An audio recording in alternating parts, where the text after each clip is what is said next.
Welcome to the RotoWire DFS show. I'm Adam Zdroik. I'll be talking about Friday's showdown matchup between Nottingham Forest and Sheffield United.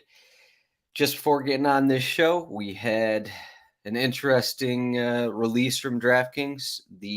So from what I can tell right here, the contest for a showdown between Nottingham Forest and Sheffield United are bigger than Saturday's three-game slate, which includes Liverpool and Brighton.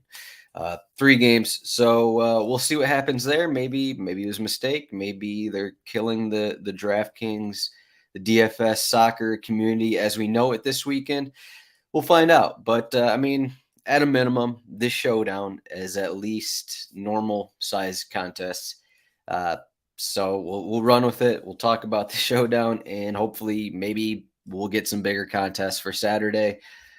I think we're still going to do a show, at some point when the contests are so small, when, it's 5K to first and all of the double ups are smaller than they usually are. At some point, the content just isn't worth it. But we'll see what happens. I think we're still going to do a show. But again, let's wait and see what happens in the next 24, 20-ish hours or so. But Nottingham Forest, home against Sheffield United. We got a 50% chance to win for Nottingham Forest, which I think is about correct. I'm actually going to be on Nottingham Forest money line here, but that comes out to about, I don't know, minus 110, minus 115 odds, but 51% chance to win, 40% chance clean sheet, 1.52 implied goal total, and then you got 0.94 for Sheffield United. I'm using our cheat sheet, rotowire.com/soccer trial to get into their cheat sheets. That's a 48-hour trial, and then you can get in and see what it's all about.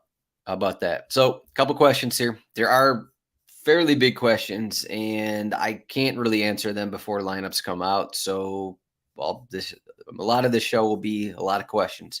I'll leave with my goal prediction and all that, but we're looking at lineups here. We got some pretty big questions here. For Nottingham Forest, they played in a 3-4-3 basically last week. I think they're going to change it up.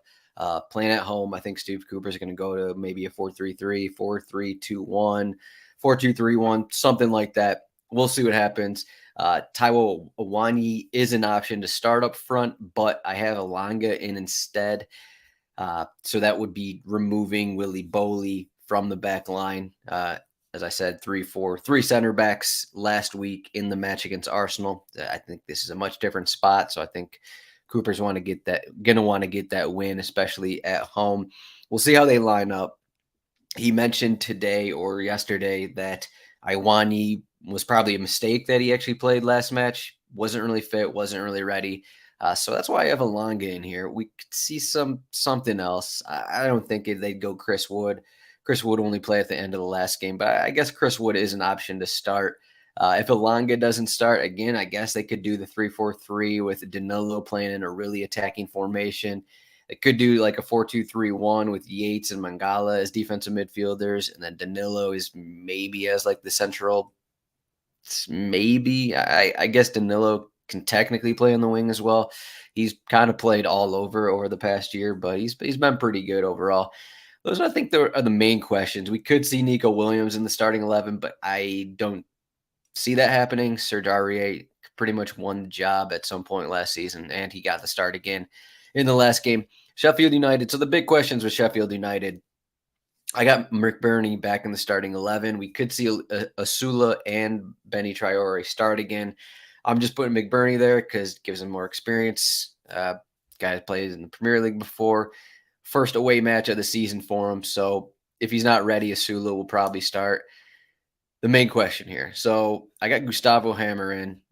Let me click into his profile here if you're unfamiliar with him. From Coventry City, massive set piece taker, guy that's on the ball a ton. Look at his numbers. Takes a bunch of shots, takes a bunch of set pieces.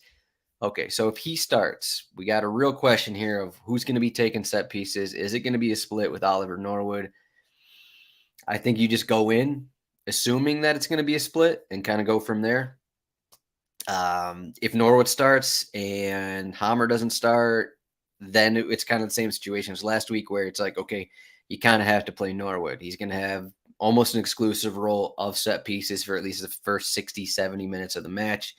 7,600, not even that expensive. So I think he's almost a must in every one of your lineups.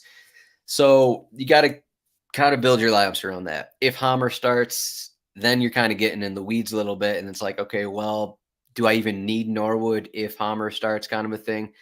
So that's the main question there. And then the problem with that is Hammer is much more expensive. He was 11K. He's he's the most expensive player for Sheffield United. So that clearly involves some questions here. So I have him starting over. So last week they started Chris Basham in the central midfield role. First time, I mean, this is a center back. Guy plays center back. I'm not sure if he's ever played midfield before in the championship or Premier League, wherever. They put him there. Didn't really work very well. They were at home and they had trouble getting the possession of the ball against Crystal Palace. Just kind of troublesome. Vinicius is an option, but I still think he's not as fit as Hammer is. Hammer has been, playing all preseason with Coventry City. Vinicius didn't have a full preseason. Can't remember exactly the club he came from, but Vinicius, I doubt he'll start. I think Hammer is most likely to start here in the midfield. If they go bash him again, then all bets are off, I guess, because this team just isn't that good. So let me read some comments here before I get into a little bit. Yeah, always short chain soccer contests. Yeah, that's where we are. Chan, I hope DK soccer department server crashes. Still sore about these contest elections. Yep. Ozzy, and they're both right-footed. We're talking about Hammer and Norwood. Yeah, both right-footed. So we don't know, if one guy's on right-sided corners, the other guy's on left-sided corners. So that is clearly a problem. I mean, it could be a situation where it's like, okay, we saw Norwood take the majority of set pieces, but Hammer starts, and it's like, actually, Hammer is this much better that he's actually going to take all set pieces, and Norwood has no set pieces. So that is a situation that could happen, and something we clearly don't know about. I mean, we can look at Norwood's numbers here. Most of his stats come from corners and set pieces. Took 5 corners last match. He ended up with 5 crosses. 2 chances created. I assume those probably came from those corners. So that's where the majority of his stats are coming from. So that's going to really decide a lot of things. So when are we getting the special appearance from my newborn? She went to a feeding class. So she's not around at the moment. Maybe she'll be back, but maybe she'll get on the show. Maybe I'll bring her on, get her on the show, and then get her face on the YouTube SEO, and then her face will be online, and then her identity will be stolen, something like that. Never know, but maybe at some point throughout the season. She's just over 2 months old, though. All right, Nottingham Forest at home. So I like Nottingham Forest at home because if you read any quotes from Steve Cooper, if you read any quotes from these players, they love playing at home. The fans, this is a big spot for them. They were a much better team at home last season. I bet on them plenty at home last season. They were terrible away from home. Let's look at the numbers here. So Nottingham Forest, who finished 16th in the table, almost got relegated.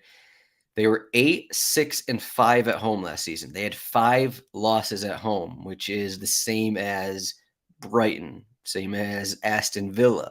So that's the kind of range we're talking about. They had fewer home losses than Tottenham last season. So this is a big spot. I think I'm going to be playing for 1-0, 2-0.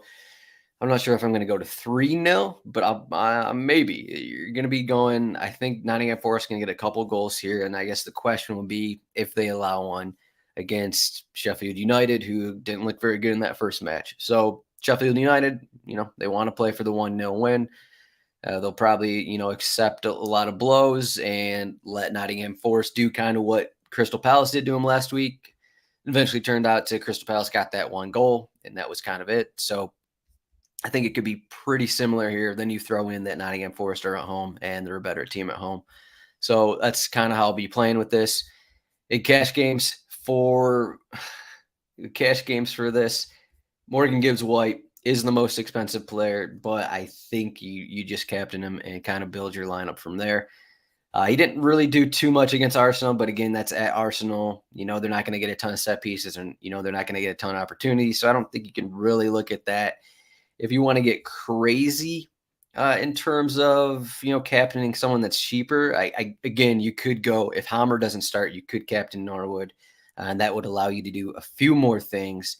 But I guess the other routes would be like looking at Max Lowe or George Baldock as wingbacks. You could take that route and just hope that Gibbs-White doesn't completely smash. Um, I don't think it's the worst. So worst idea, especially if we get a Longa star. I mean, you could get a Longa. He's near minimum price, and that'll help you build your lineup as well. Um, I'll get into building some lineups. So let's just build an MGW captain and see kind of what it looks like. So you're not going to have Hammer in this lineup, I don't think. Again, at 11K for Hammer, maybe he's ready for 90. I mean, he joined the team earlier this week. Maybe he's going to be awesome and take every set pieces. I guess you could do a lineup with Gibbs-White captain and with Hammer. I guess you could take that route. Just seems kind of difficult to put together the rest of your team, but at the end of the day, who else do you need to spend on? So that's kind of where the main question is, and why it's so easy to get Gibbs-White at captain. So let's just do Norwood. Let's just do it for the sake of it. Let's just do Gibbs-White and then Norwood at 7,600. I mean, you can go down. You can get one of Baldock and Lowe if you want to do like a 4-2 Nottingham Forest build, something like that.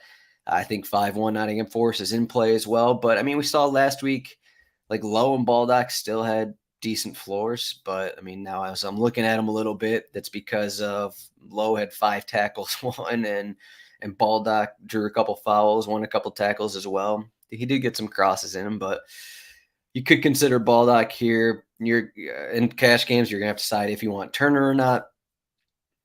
8,200 right there. Who else do you want from Nottingham Forest? That's another question. Ola Aina is just too expensive. He's the same price as Danilo. So if we get Ola Aina, even at wingback or left back, I don't think it matters. This price is too extreme here. I don't know why he's this expensive. I guess they're grabbing his stats from Torino or something. But even then, I mean, look at his numbers. Last 2 seasons in Serie A, 1 goal, 1 assist across 40 appearances. I mean, if you remember him from Fulham days, he didn't cross a ton, 52 crosses in 31 matches. I don't know why his price is this. I think he's just priced too much is kind of what it comes down to. So kind of weird right there. You're getting an expensive fullback. It's almost like DraftKings thinks Ola Aina has set pieces or something, or that he crosses a bunch. He doesn't have either of those. So I think that's just a complete fade here, even if you captain Matt Turner there. So, I mean, you could go to Serge Aurier, just a little cheaper at fullback, but even then, like, he'll have good moments. But I guess you can look at it like this is one of the best spots of the season for Nottingham Forest. Not only is it their home opener, so 3 months off or whatever, home opener, maybe a little more momentum going for them, a little more adrenaline here for this match. But then you throw in it's against Sheffield United, who still are dealing with a ton of injuries and look terrible in their first game. So, I mean, you can look at that and be like, okay, well, maybe the fullbacks, this will be one of the best spots of the seasons for our year. And, maybe he'll find his way on the score sheet. Maybe he's going to be up the field a ton, something like that. So who else is down here? Well, Brendan Johnson's really cheap. Do you want to use him in cash games? Maybe.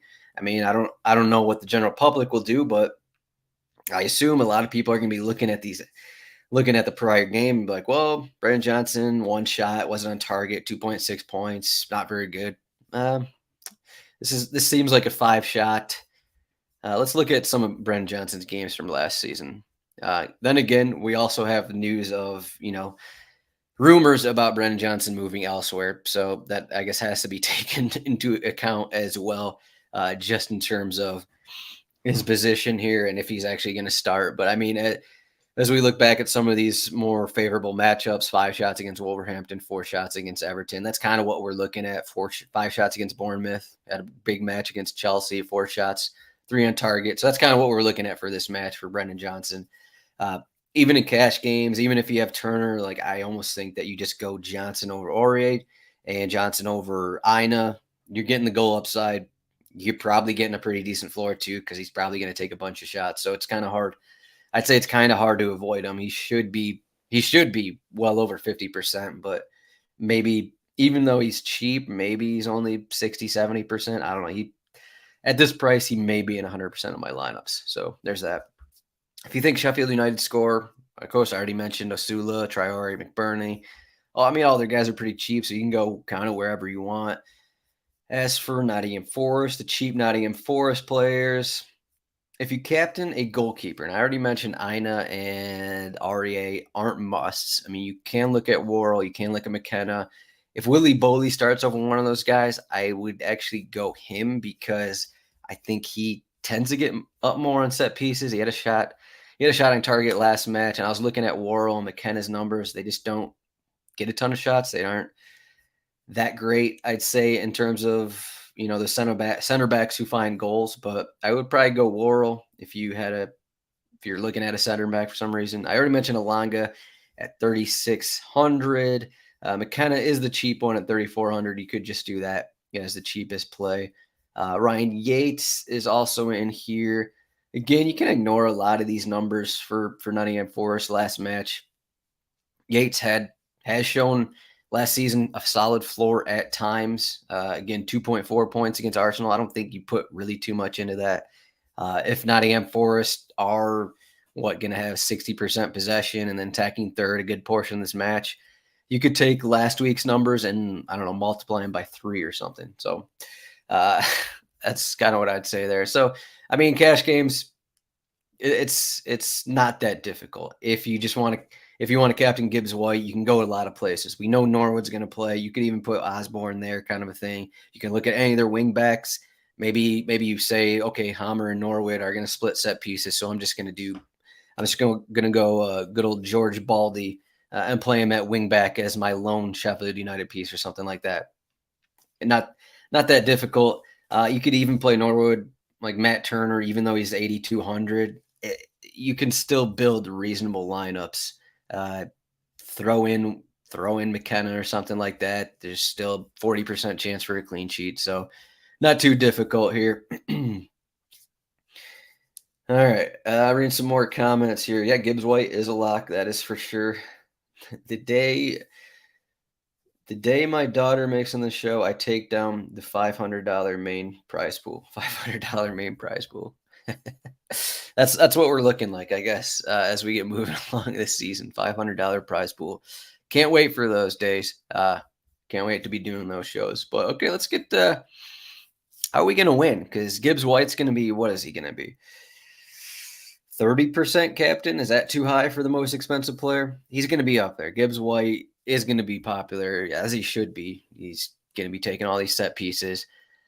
I think you can captain any one of these guys. I already mentioned that I kind of doubt the actual upside of these Nottingham Forest defenders, but hey, it's always in play. Mangala has the least amount of upside, I'd argue, maybe of anyone on the team, so I probably wouldn't captain him. Mangala, goal, assist last season. He had 9 shots and 3 chances created in 1,500 minutes. So that's a guy I don't want to captain. But Ryan Yates is an option. Danilo, we saw him get, I think he had 8 goals last season. We saw him get on the score sheet a lot late in the season. So that's a guy. All these guys are in play. Brendan Johnson, because he's so cheap, I think he might be in the 20% captain range. I think he might be the second most popular captain behind Gibbs-White. You got to think Norwood's going to be popular as a captain. I don't know about Hammer. You could go with whoever starts up front for Sheffield United and just get a Sheffield United goal if you want to fade Matt Turner kind of thing. Captain, if McBurney starts or Osula or Traore, captain any of those guys, or the wing back, hope maybe you get an assist or something from the wing back. You can captain really any of those guys. For goalkeeper captain here, let's see here. I've not built a goalkeeper captain, but similar to a Gibbs-White captain lineup, it's not that difficult. This is kind of what I'm getting to with this matchup. We talked about Manchester City and Burnley last week. It was a little different. Really talked up Scott Twine, and he got loaned out today, so he's not playing for Burnley anymore. But Nottingham Forest a little different than Manchester City, so it's a little different. But let's do Matt Turner captain and see what we come up with. So Matt Turner, how much does set pieces matter? We'll see for Sheffield United. Okay, Matt Turner, Gibbs-White. We'll plug Norwood in and see where we're at. We still got 18K for 3 spots. As I said, I think Brandon Johnson's a must. How are we going to be different? These 4 players are probably going to be 4 of the most popular players. So how are we going to be different in the spot? Pick a random center back. Leave yourself with maybe 1K left or something like that. Pick McKenna. I don't think anyone has to go down to McKenna at 3,400. So maybe we go McKenna, and what are we left with? Do you want a wing back for Sheffield United, or you just go 5-1 Nottingham Forest? So we got Turner, Gibbs-White, Brennan Johnson, McKenna for the clean sheet, Aurier for the clean sheet, / maybe Aurier gets a random assist. Maybe McKenna gets a random goal from Gibbs-White corner, something like that. And then we plug in Norwood. You're left with 900 right here. So it's not going to be too popular because you got 900 left. But those are the things to be a little different. So that would be, if you plug Aurier here. So I assume it's going to be popular to go Turner, Gibbs-White, Johnson, Worrell, and Aurier, and then Norwood. You're left with 100. I think that's just going to be more popular than doing Aurier and McKenna in your last 2 spots there. So something to consider, just ways to be different. You can even plug in Elanga in this lineup, and maybe you think it's a 3-0 win or something, and Elanga starts, and how many people are going to use Elanga? I don't know, for 60, 70 minutes or whatever it is, and then you figure that Iwani is going to come in again in the 60th, 70th minute, something like that. So things to consider, a lot of things to do, but either way, I'm going to be on the Nottingham Forest side at home. Pretty good spot. Gonna have a bet. In my betting article for the week, I'm gonna be on Nottingham Forest. They are one of my bets, so check that out once it's out. But I'll go with I'll say 2-0. 2-0 here for Nottingham Forest. But thank you for watching this. You can find me at Zdroik. You can follow RotoWire Soccer at RotoWire Soccer. RotoWireSoccer.com/soccer. RotoWire.com/soccer trial to get this cheat sheet 48-hour trial. Again, we'll try and have a show tomorrow for the DraftKings contest. I guess we'll probably do it. I'll say we'll do it here, but the contests don't really look that great. We'll see if maybe they're updated overnight, something like that. But thanks for watching, and see everyone tomorrow for Saturday's 3-gamer.